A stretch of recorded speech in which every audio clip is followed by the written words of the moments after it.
afters. Hi, is that Doug? Hey man, how's it going? Hey, good. How are you, sir? Yeah, very well, thanks. Very well. Cool. Like first day back to normality after the last mad 3 months. So it's been quite a nice Monday actually, all in all.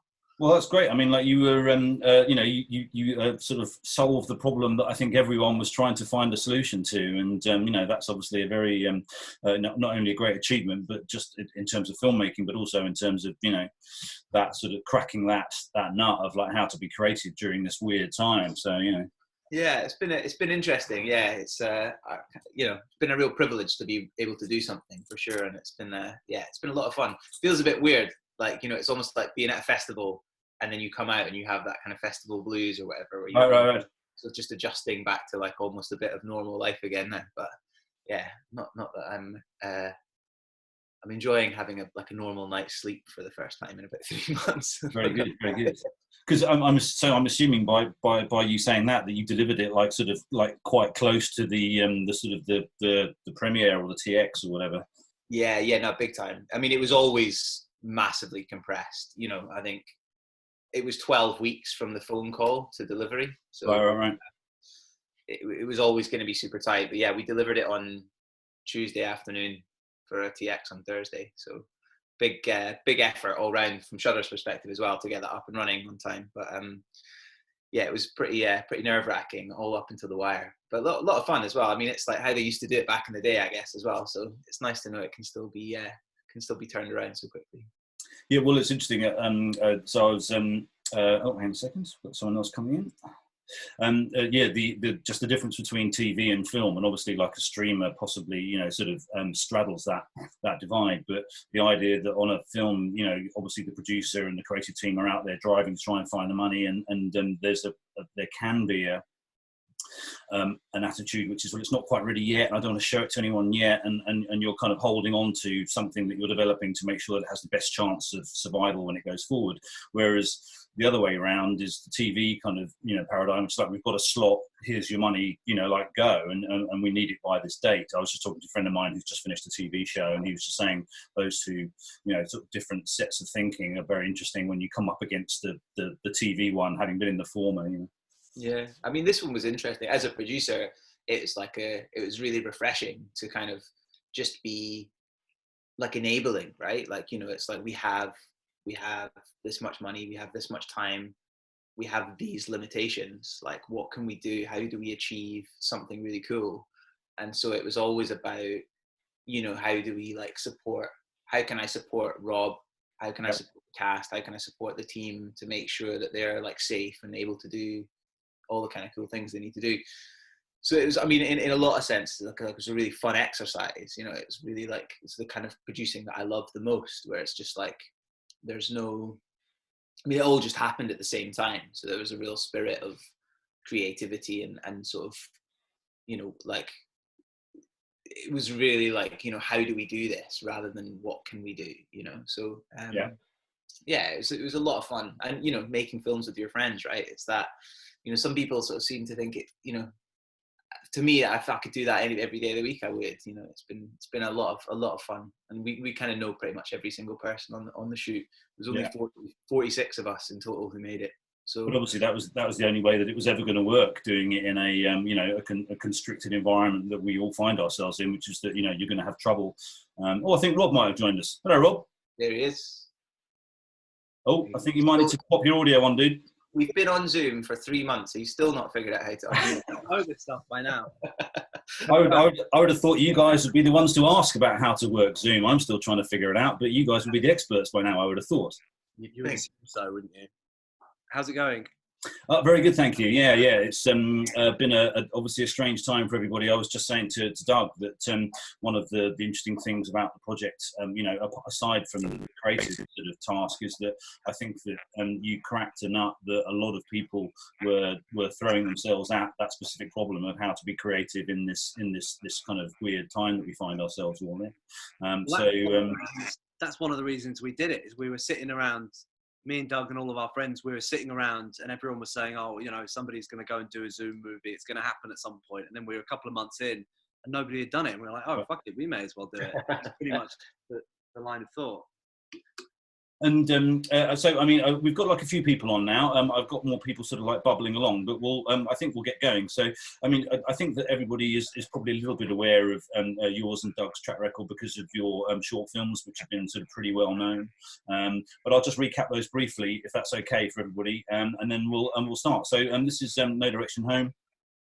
Thank you very much for being a part of it. This is our 27th event, and obviously, I wasn't necessarily thinking about doing Zoom ones, but when your film came up, I thought, well, that is the way to do that No Direction Home, obviously.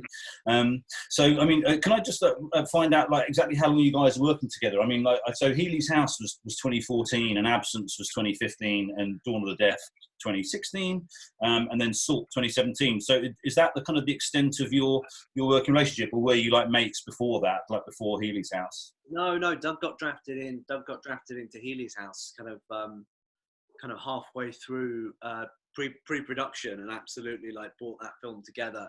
And he was kind of the only person who could match me in terms of like not sleeping and just like pulling these like mega days to get things done, which is honestly like all I look for in a producer, is somebody who like comes at things in the same kind of mad way that I do. And then, yeah, and I think straight off the back of that, we were kind of keen to just keep making little bits and pieces. Yeah. And we went straight into Absence, which again, it cost like pennies, but miraculously Doug kind of like pulled it together, and we went from there. Well, there was.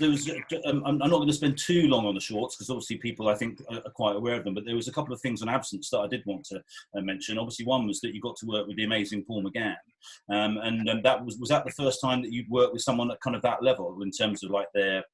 Yeah. I mean, literally, I think Absence cost like 200 quid or something crazy like that.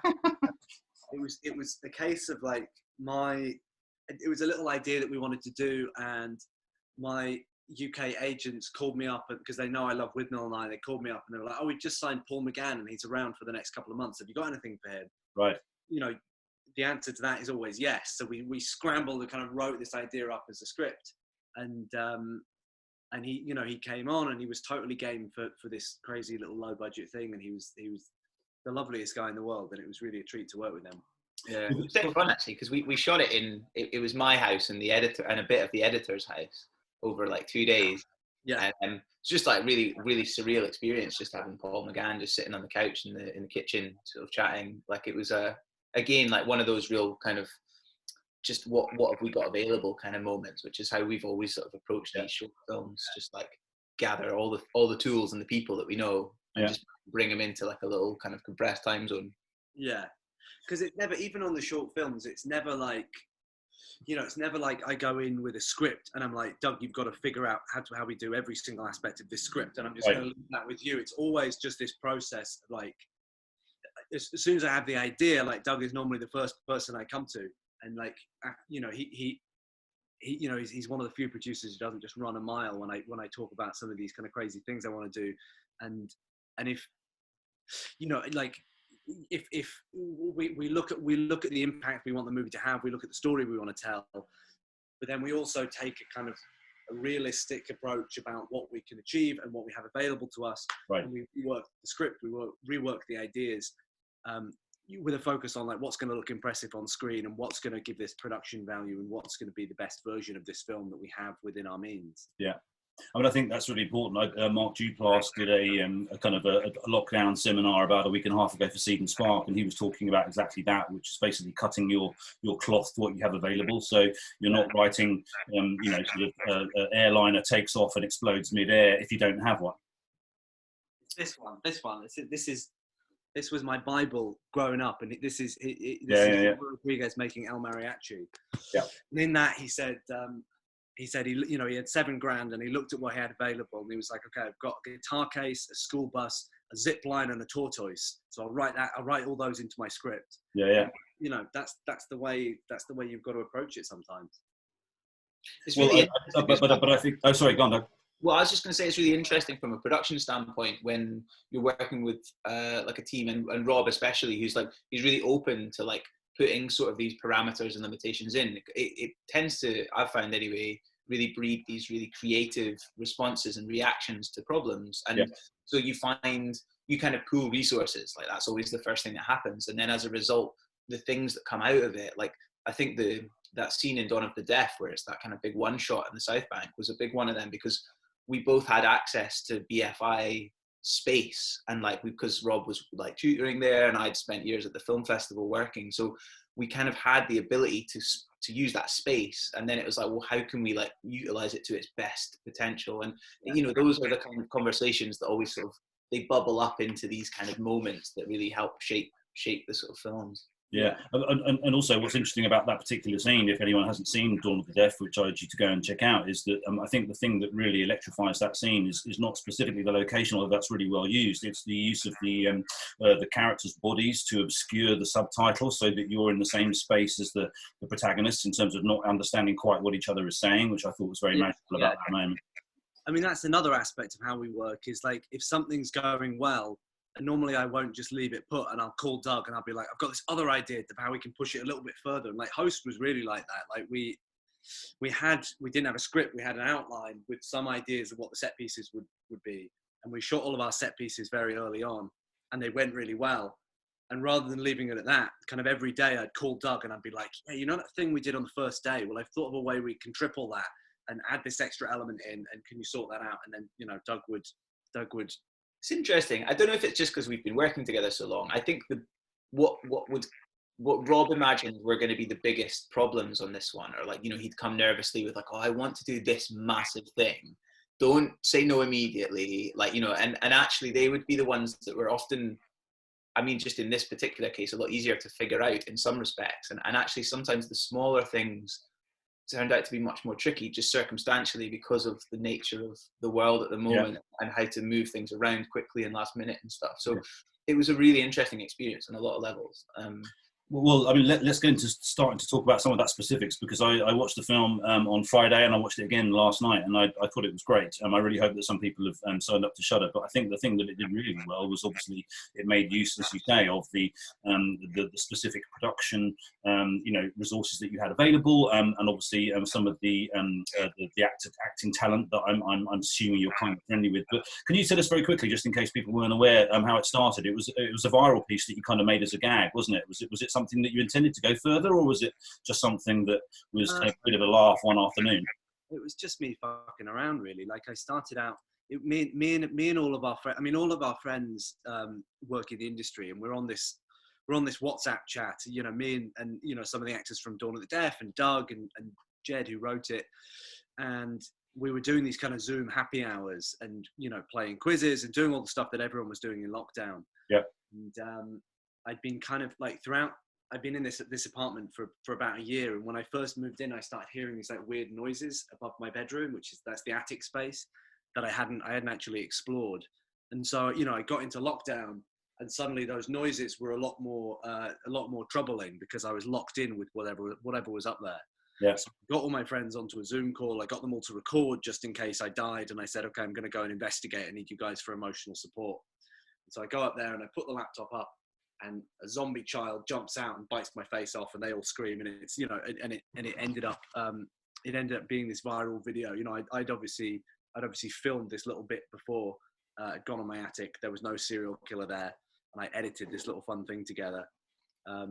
Scared the shit out of my friends, and that went online and ended up just kind of, it just blew up. You know, within the night, it ended up getting millions of views, and to be honest, it was just nice to be able, you know, even though it was a stupid little thing, it was nice to just be creative after a couple of months of lockdown. You know, all of the guys on the chat and in the video were just happy to get a bit of buzz and attention. And, you know, we kind of never want to leave well enough alone. And we were thinking about, well, what's the logical next step? Can we do a bigger prank? Nobody trusts me anymore, so I guess I can't do that. So, you know, next logical step is maybe we do something longer. Maybe we do a feature in this space. Yeah. You know, because one of the big things that came out of it is, you know, I got all my friends to record the Zoom footage. They all recorded it on different settings. So we had speaker view and we had grid view, you know, which is essentially our wide shots and our close ups, and we had everything in between. Right. And I had a lot of fun cutting it together. and people had a lot of fun watching it. I was like, oh, okay, well, this isn't as annoying as I thought it would be for people to watch. So maybe as a format, it works. And, you know, once we kind of realized that it was working in principle, you know, we did what we always do, and we started to put together a list of our resources and what can we kind of pull out the hat. I think the reason that, oh, sorry, go on, Doug. Well, I was just going to say, it's a really interesting point, like it working in principle, because there was just enough in that prank video to get people excited, and not just us and everyone involved, but other people, you know, and ultimately Shudder.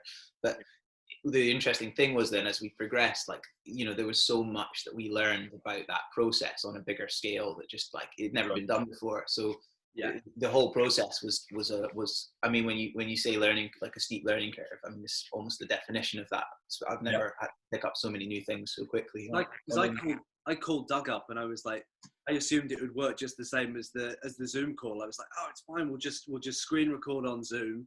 It'll be the easiest thing to cut together. You know, I cut together this prank video in half an hour, and, you know, it was a totally different process from making the prank video. We ended up shooting it in a much more kind of round, like, there were just lots of little complications which came up, which meant we had to shoot it in a totally different way. But we just couldn't have foreseen until we dived in.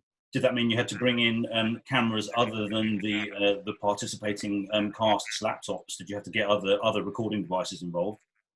Doug, tell them how we did it. Well, yeah, it was. How did you do it, guys? we did quite a lot of testing to figure out. I mean, you know, there's obviously tons of stuff beyond just like, how do we get all the shots that we need and in the quality we need, but also, like, how can we ensure that we, you know, if something goes wrong, that we don't lose, like, the whole person's sort of angle. So what we ended up doing was we brought in iPhones for everybody, and then they got attached to the back of the computer so that the camera was lined up with the webcam. So we filmed through Zoom and through these phones, so there were two separate feeds at all times. Phone gave us a single on each character, plus we had the Zoom recordings and you know, multiple versions of that, and then all of that got you know, sent over to our, you know, I mean, long-suffering editor, like, heroic edit assistant and editor, who took all of this footage from 7 different sources at times, and you know, transcoded it and then started building it together into what is the most terrifying edit timeline I've ever seen in my life. Yeah. Oh, really?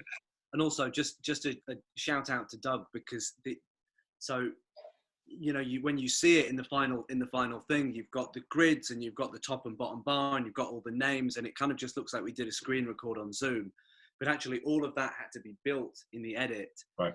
Every single one of those graphics had to be time coded out to exactly where they would appear and disappear, and there ended up being almost 4,000 different changes, different graphics that needed to be time coded, and Doug heroically did all of that himself, because it needed to be someone who knew the film. It was either me or it was Doug, and I wasn't going to do it. So Doug didn't feel very heroic at the time, but like, I'm glad it works for sure. It was definitely worthwhile. But you get solid producer points for that. So I mean, one of the things that I was interested in asking you was that obviously there is a group of sometimes 5, sometimes 6. There's 2 other sort of characters in total. You have the person who's kind of running the séance, and the Teddy character who kind of starts and then finishes. But what I was interested in was how you structured it, because I'm assuming that there are certain points where you actually want to use the synced recording of the 5, for example, cast members interacting with each other at one point. I mean, there are other moments where you actually want to go to single because you're doing something stunty and you have to stop and reset and blah, blah, blah. So can you explain a little bit about that process, maybe in relation to like how you structured the script and how that fed into the production? Yeah, so I mean, the script, so I worked with Jed Shepard and Gemma Hurley on the script. Yes, I was going to ask about them as well. Yeah, who are brilliant. And you know, and one of the things we were really keen on was that we got this out as fast as possible, you know, before the world changed too much that none of it would be relevant anymore. I mean, you know, when we wrote it, it really felt like we were going to be in lockdown for life, and we didn't foresee it being released and us being able to go outside. You know, it's very surreal. But the first thing we decided is that we'd never get to the point of having a finished script where the actors could go line by line. Okay. So we settled on, we did 2 weeks of work, and we ended up with a 10-page treatment, which had kind of all the beats of the scenes. that the characters needed, that the actors needed to navigate. And then it was kind of up to me and the actors on the day to work out how we'd work our way through that. And one of the things that we did, again, kind of taking this prank video aesthetic, which was so much fun, we shot individually with all the actors. Well, no, so first of all the actors got different scripts. All of the actors got scripts that had what happens to their character, but it had all the stuff that happens to the rest of the cast red acted. So they only knew their parts. They didn't know when the actors were going to die. They didn't know when scares were going to happen. And then what we did is, you know, I asked Doug if we could schedule all of our stunts, all of our scares, all of our set pieces first that we did individually with the actors. Then we sent them to Brenna. She cut them together roughly. She added in, you know, all the kind of sound effects and everything we needed to make it work as a scare scene. And then when we started filming with the group, I had those scenes ready and I was able to pump those into Zoom and have the actors react to them live as though this was happening for real. So a lot of those reactions you get, they're the first take where they were seeing this happen for the first time, and we got that kind of immediacy that the prank video had.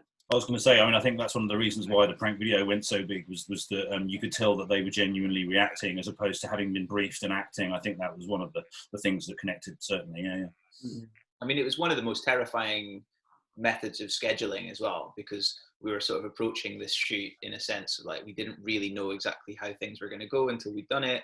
And then we front loaded loads of big set pieces at the top of it, you know, which in the end worked out really well because it was the big group scenes that ended up being a bit more complicated in a lot of ways. But those big scenes were, you know, they were also really fun to put together. I mean, Rob mentioned about us both, you know, matching each other in terms of waking hours, but there was definitely a few kind of like, we realized that we could, if we were up for staying up, we could schedule all the other cast to like, they could start at 8, they would finish at 1 and we'd just go, and then at 1:05 we'd be in the next location ready with the next cast on Zoom. So we could bump a massive schedule for me and Rob, which didn't really impact on anybody else's day. It just meant that, you know, come the end of the first weekend, we were just sort of staring at each other at 2 a.m, just watching a stunt going off, just be like, oh.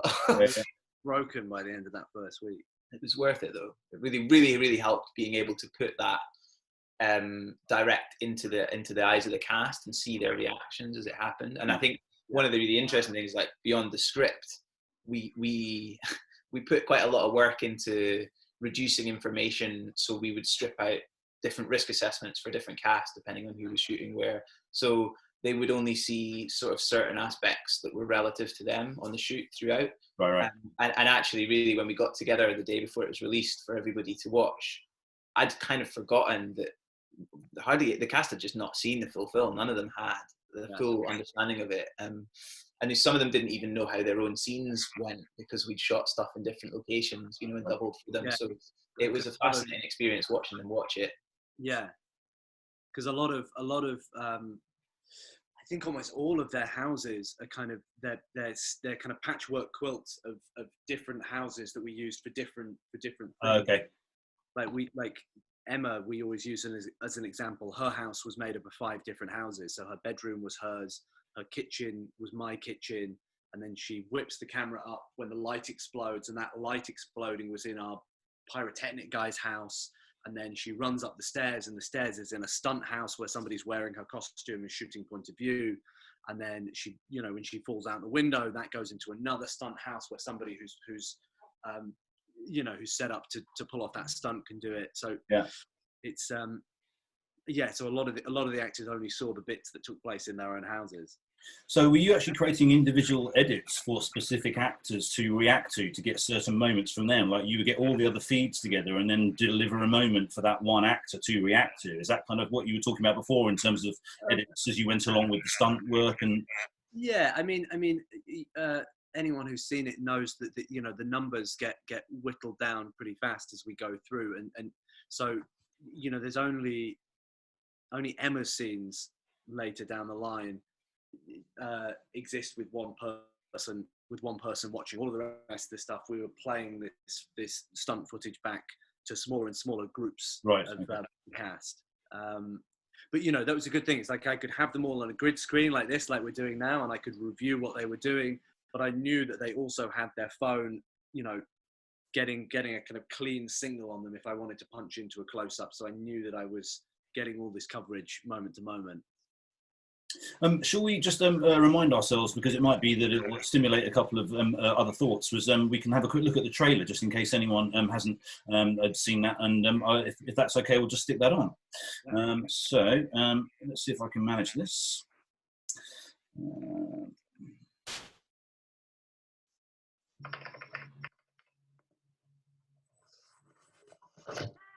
Hey. Hi guys. Hey guys. Tina. Caroline. Hi Teddy. Let's do a shot like the art. Get in. 3, 2, 1. Have you ever done anything like this before? I've never done this over Zoom. Obviously, we're not physically together, but there's no reason why spirit can't communicate over the internet. Nothing's going to happen. Visualize us sitting in a circle. Spirit, we invite you to use us to pass on any communication. Is there anyone there? Please come forward.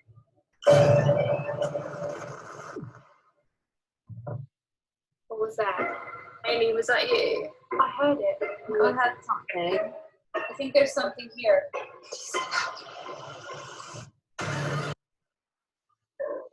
Emma, funny.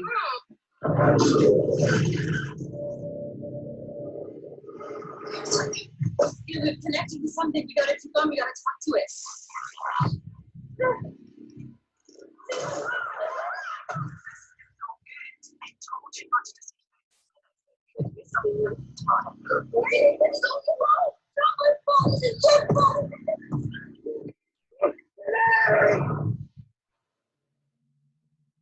Turn the filters off. Come on.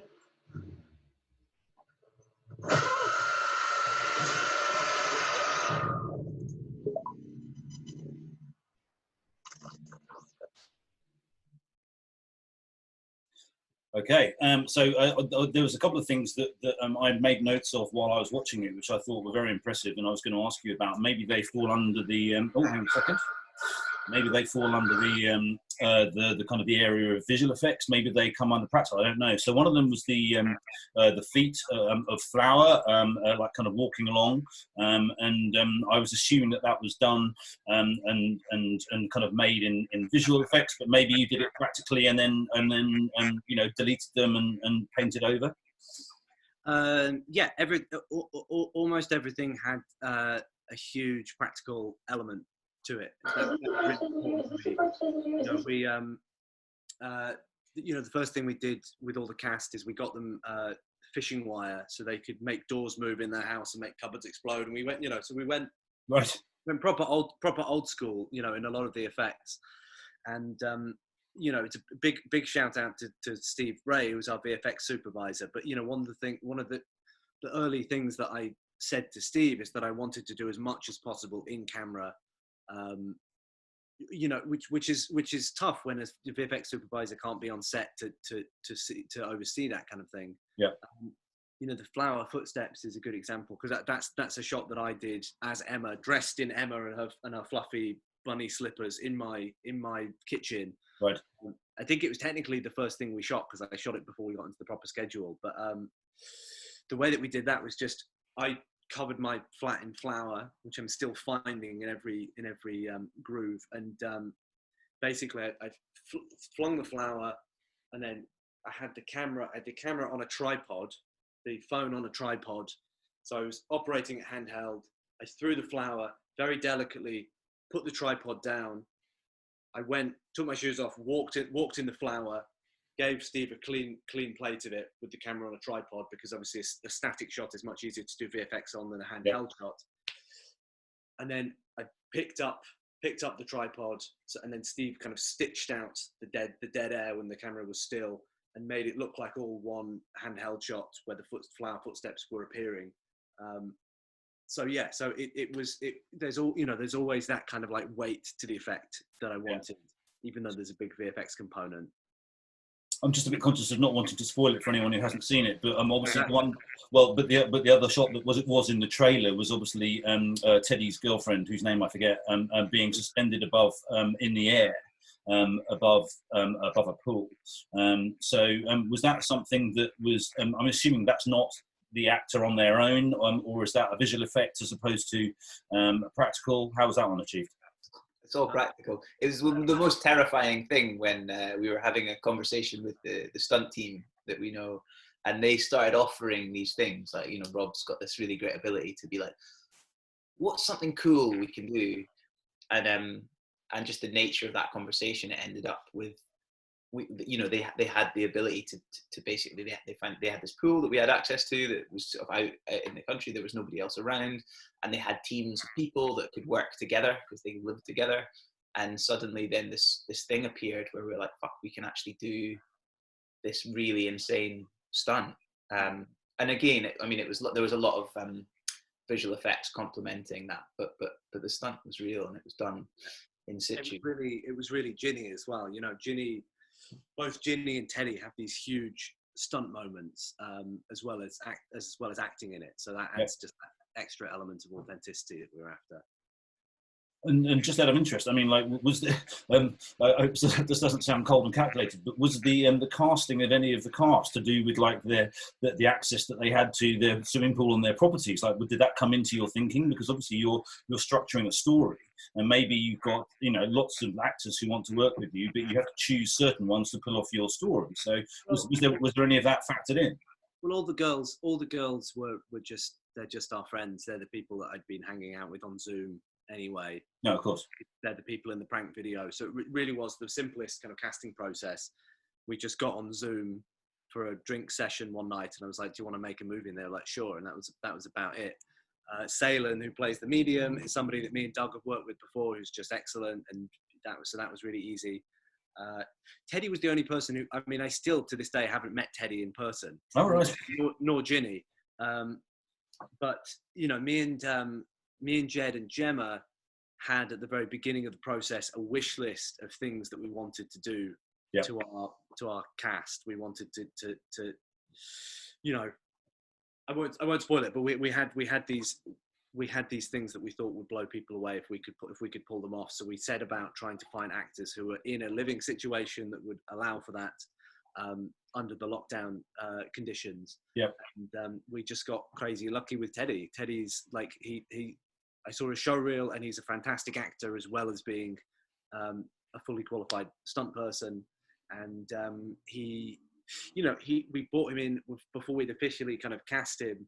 We brought him in to hang out with the girls, and there was just like a great energy there that he brought. Because we needed Teddy to be like this kind of lovable rogue who came in and could make a lot with a very limited amount of screen time, so that, you know, when the spooks are after him later, he you know, the audience is really rooting for him, even though he's only in it a little bit. And equally for Ginny, you know, we needed somebody who could pull off this big moment that we wanted to pull off, but also somebody that could you know, that could kind of slot in with the cast and be natural.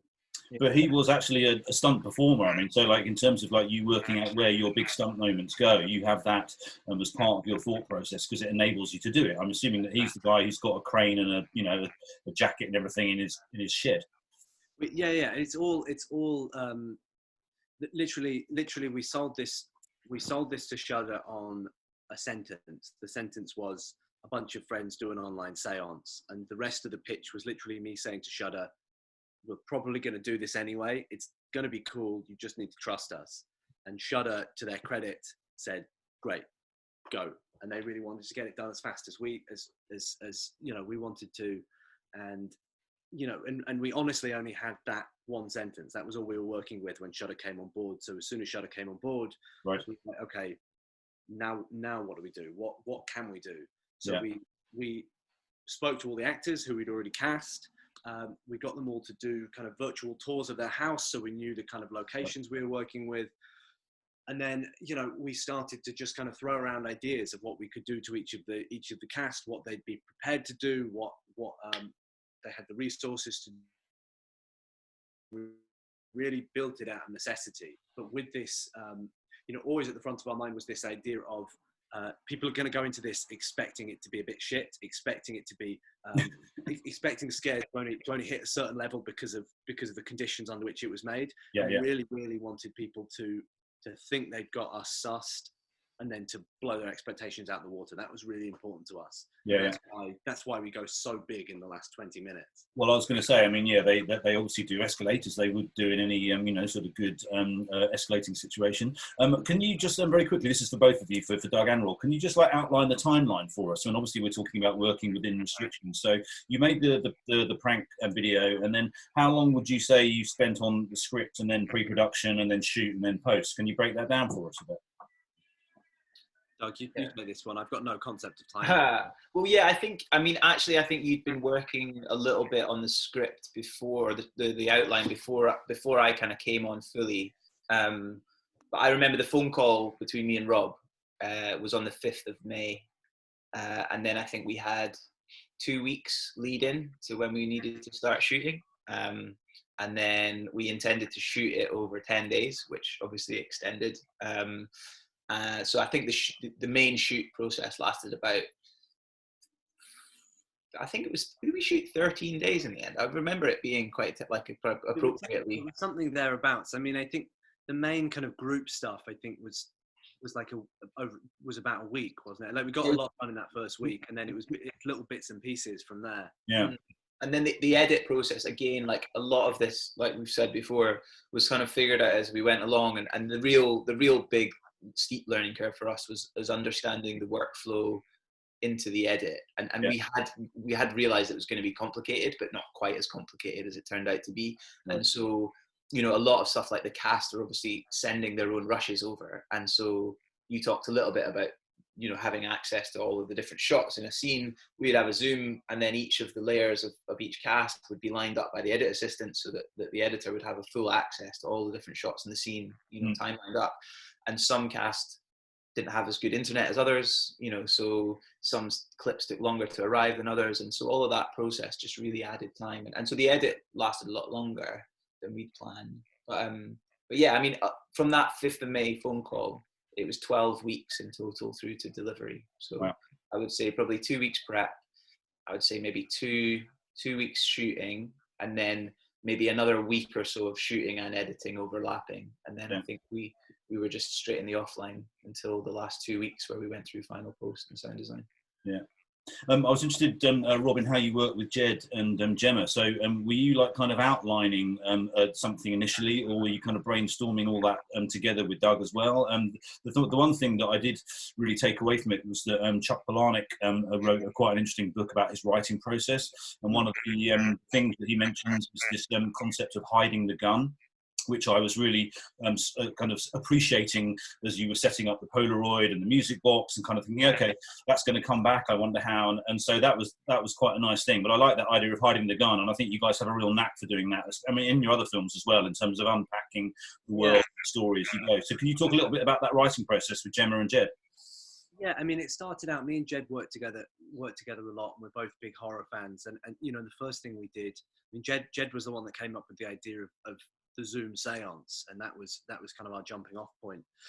And basically we basically just call each other up and start pitching set pieces. That's how it normally begins.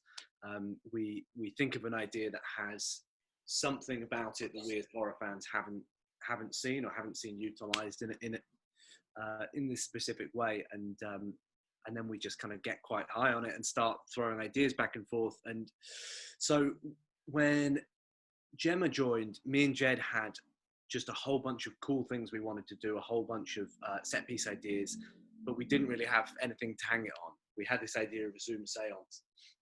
And Gemma, who I've been dying to work with for ages, so who I've only met a couple of times in real life, but I've just been staying in touch with. I gave her a call to see if she was interested in doing this, and she didn't know any of the actors, so she had this outside perspective. She was able to come in and see the dynamic that we were kind of a bit blind to, and really start to put a shape and a heart and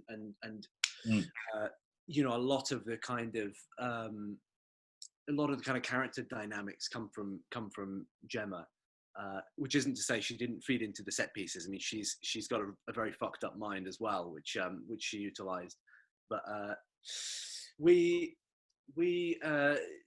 yeah, I mean, we basically kind of, once we were happy with the backbone of the thing, that came together quite fast. I think that came together in a couple of days of just the shape and the escalation of it. I mean, we had it set into 3 sections. It was the seance, the haunting, and the freak out. So we always knew that the last 20 minutes was just going to be this kind of crazy wild ride. And that we were going to very slowly kind of amp up the tension, and then suddenly it was just going to shoot from 10 to 100. And once we'd figured that out, and talking to Doug about like what was practical and what of these kind of cool effects we were able to pull off, then a lot of it then was just about strengthening the character beats, because none of the set pieces are going to land anyway if you don't care about the characters, and also just making sure that it was fun and there were Easter eggs for people to discover all the way through. And yeah, just that we were always, there's always at least 5 characters on screen. There's always 5 stories. We wanted something for each of the characters to be doing at every moment. We wanted something we could give them that they could take and make their own and have fun with, because otherwise they'd just be there sitting idle. So a lot of it was just finding those little prompts, and also just like I love a good Easter egg. Like, you watch the first 5 minutes of Host, and there's a clue as to how each of the characters will meet their end, or what scares they'll come up against, hidden in this kind of like day-to-day action that they're going through in the opening. We dropped in all these little hints throughout, which was, it's the benefit of not having to write up a full script. You can just kind of pepper in these things, and the cast kind of took it from there, and really we were kind of writing the script day by day as we were shooting it. And can you give me, I think this is something that everybody's kind of wondering, because you sort of think, well, how the hell would you actually, I've heard of other people directing remotely and they found it pretty difficult. Like, so can you describe specifically like a moment of talking through your cast through something that you want them to do, and then like saying action? Like, how does that work? Are you on their laptop, and then you set them up with a playback, and then you kind of like go off and let them do it and then come back, or how does it work? So we spent I spent a lot of time with them in the week before we shot, just going through all this. So I spent a day with each of the 5 cast, just going through their different lighting setups. They each had lighting setup 1, 2, 3. They had different positions for their cameras. Right. One of the first things I did was set up a kind of horror workshop where we played them Paranormal Activity 3, and then we did like a debrief afterwards about what. And they're total scaredy cats, but it was interesting to sit down with them afterwards and say, well, look, this is why it was scary. It's because they placed the camera with, a door behind them, and that's creepier than if you've got something against your back, like things like that they could look out for, because, they needed to be their own camera operators. And so I spent a day with each of them, basically taking them through moment by moment, where they'd be, what their camera positions would be, marking it out, getting the lighting set up. Then on the Friday before we started shooting, we got them all onto Zoom, and I talked them through the whole movie, and they'd already rehearsed it, talked them through the whole movie, where they're going to be moment to moment, what I wanted the audience to feel, what the point of each of the scenes were. They made notes. Then they took a day off to practice it themselves individually, and then they came back on the Sunday, and I sat there silently on Zoom while they kind of blocked out the whole movie for me together as one, just to show that they'd internalized it all. Right. And then on the day, we were able to call back on that individually. I'd already had those separate conversations with the actors, but also I could talk to them about how we want the scene to play, and what the thing that I always like to do when I'm working with actors is to just talk to them as I would any other HOD. Talk to them about how I want the audience to feel in that scene, and we'd already done a lot of the character backstory stuff, and all that kind of stuff had happened before. So it was more about this is the purpose of this scene. This is how I want the audience to feel. How can we as a collective get there? And it really was just a kind of group effort, figuring out the shape of the scene as we did it day by day. And I think it was so important that preparation, like more so than on a normal shoot, because of the virtue of the fact that each of these cast members had to be their own sound operator. They had to be their own camera person. Yeah. They had to do every single thing that you really kind of begin to understand why kind of film sets have evolved to have all these separate roles. And there was a sort of like, you know, there was good and bad things about it, of course, but huge credit to them all for you know, for managing all of that alongside, you know, giving it performances. But it was really interesting. Like the actual practical process was we were all on a Zoom call, and Rob and myself were hidden, and I was really just logging and making sure that we'd caught all the moments. Like, you know, I'd broken down the outline and all Rob's kind of things that he wanted to get into this sort of giant matrix on Excel, and was just sort of adding and adapting as I was watching what was going on.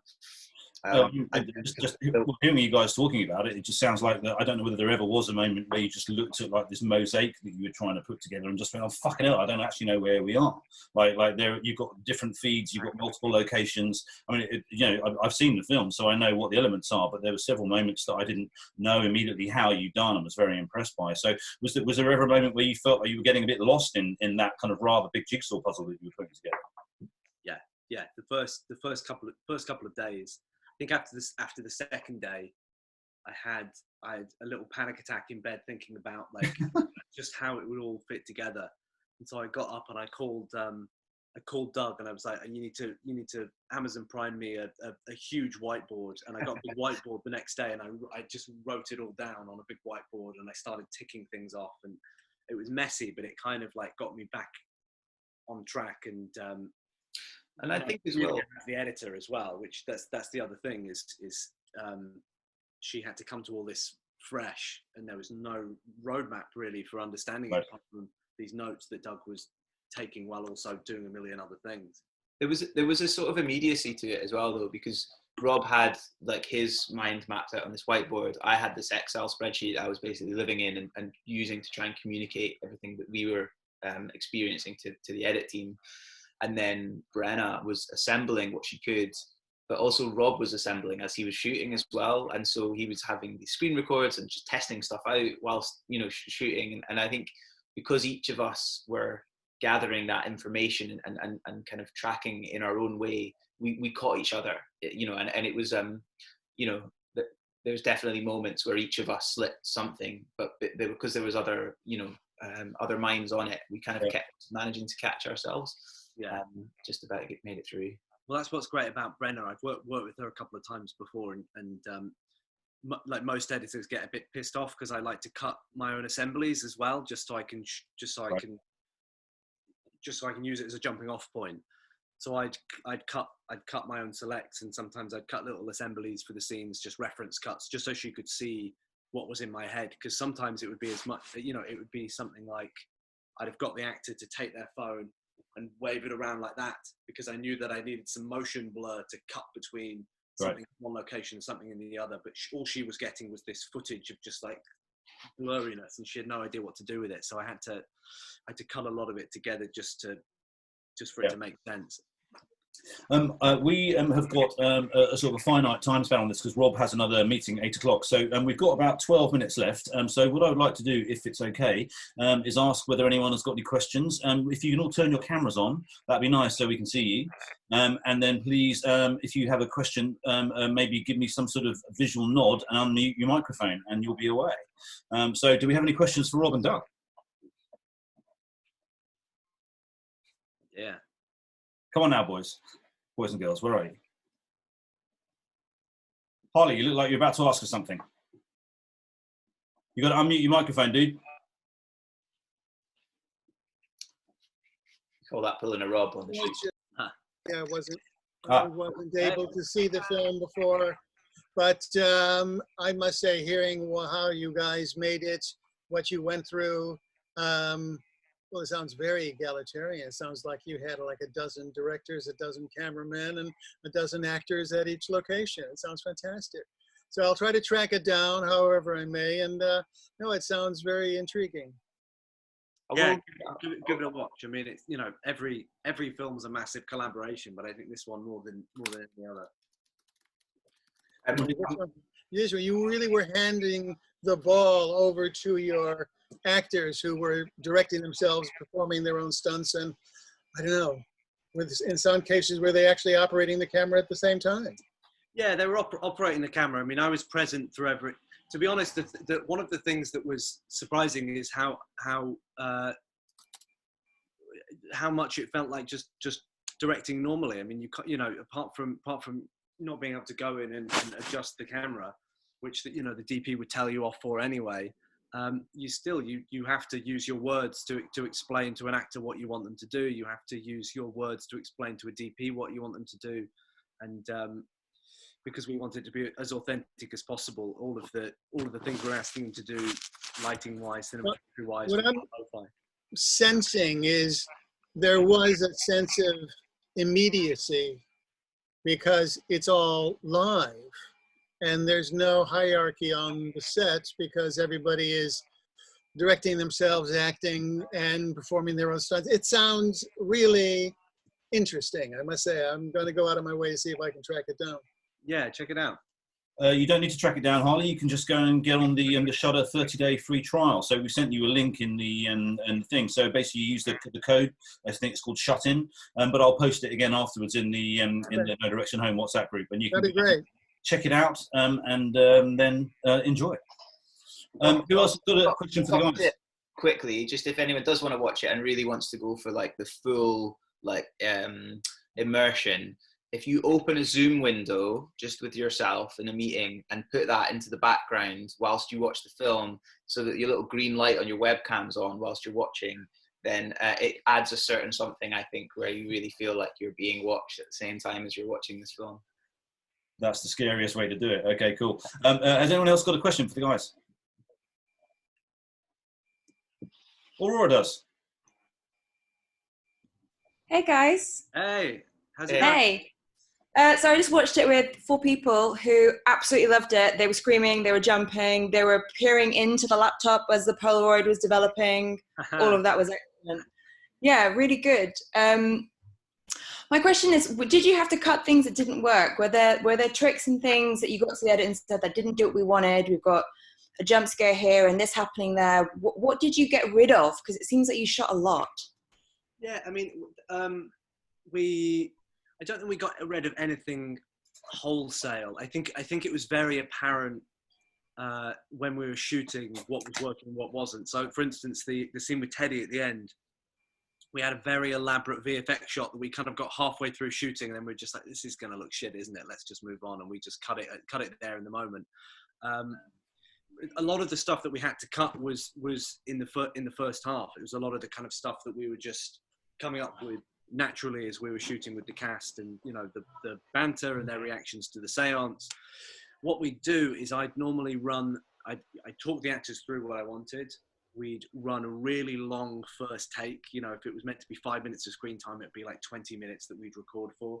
So they go they take their time getting between the beats in the treatment. And then we'd kind of, I'd bring my video on and we'd have a little debrief about what worked and what didn't work. And we'd start to chop all the stuff, all the fat. And then after about 3 takes, we pretty much ended up with a script and everyone was hitting the same beats throughout. And that's pretty much what you see in the movie. So we were able to, we knew that we didn't have the luxury of a huge long post schedule. So we had to kind of start editing the scenes in real time as we were shooting them. The first cut of this movie was about an hour and a half, but it was all padding for the scares that are in there and the character moments that are in there. I think the very nature of it as well is because you predetermine a lot of these set pieces, and because of the amount of planning that had to go into doing them safely in the current climate, we were. Oh well, we thought we were kind of that was the scares. In fact, actually, what happened was that Rob kept having these ideas as we were shooting, and I'd get these phone calls in the morning, and he'd be like, "Oh, can we do this?" And suddenly you're kind of adding an extra thing or trying to kind of wrangle something together, and it was an ever evolving process, I think. But definitely all the really intended scares. So if we're in from the beginning and survive through to the end, for sure. Well, I suppose that is the lovely. A lot of them at the end, I think, were added in as we were shooting, because Jed and Gemma, who wrote it with me, didn't see the film until it was almost finished, because I wanted a kind of fresh reaction to it. But a lot of the fun of it is we shot chronologically and we're able to see the film unfold in front of us. and we realized that a lot of the stuff that we had planned for the finale wasn't going to live up to some of the amazing stuff we'd managed to pull off in these earlier scenes. So we had to kind of keep adding stuff and have to keep upping it as we saw the movie happen in front of us. But I suppose... Can I just say wow? That's all I'm going to say is wow, fucking wow. Brilliant, guys. Loved it. That's me. Thank you. Thanks. I was just going to say that, but that is the lovely thing about the nature of the process, is that you basically got the actors and the cameras and the locations kind of ready to go, and you can manipulate them rather than having to go, now we need a new location, now we need to get an extra day with the crew. But none of those concerns are there. You're just purely being creative with your cast, which sounds lovely, you know. The great thing is that, you know, normally on a film set you spend so much time waiting for the makeup, waiting for the lights to be set up and the camera and all that kind of stuff. And here, you know, we started at 8 a.m. and everyone was set. You know, we had a rule that nobody was going to wear any makeup. The costumes were all you know, set. It was mostly their own clothes. They had their you know, their location was just their house. And then you can shoot for, you know, most of the shooting day is spent actually acting, you know, working on the scene, which is a luxury that you don't really get to have. Yeah. We've got a question from Josh. Is Josh frozen? It feels like depression. He's used his little hand up thing, and he doesn't see. Maybe he's frozen there. Shit. Okay. Has anyone else got a question they'd like to jump in with? I have a question. Go, Harley. Is there anything you missed from a more conventional shooting process? I mean, I love being on set, and you know, it becomes a process where you're surrounded by a group of people, and there's a kind of almost kind of psychic connection with the process as you go through it. When you're, because of the exigencies of the situation, disconnected, and everyone is in their own production bubble, is there anything you really missed from a more conventional shoot? Honestly, no. Honestly, it felt by the end of the first day, I was amazed by how much it just felt like we'd done a normal shoot day. I felt like that connection you're talking about was absolutely there. I felt like, I think,